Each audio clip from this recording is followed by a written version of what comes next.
people are very funny about ivy. I have a lot of friends and family, and when they move house, they'll talk to me about their garden and they'll say, the first thing we've got to do is there's a big lot of ivy, we've got to chop it down. And you would say, why do you have to chop it down? Unless it's actually making a wall structurally unsafe because it's sort of entered into the mortar fully. Why? Because when you think about it, ivy is one of the ultimate plants. It can live in sun or shade. It does this nuts thing where it can be in a juvenile form, where it creeps along, or then it reaches an adult form. It can become like a shrub with a trunk, and then it puts out these amazing flowers and berries.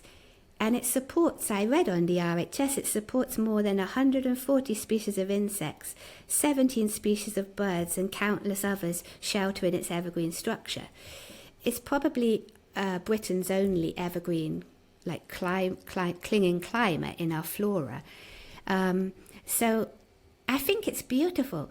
I think we need to love ivy, and so I would encourage you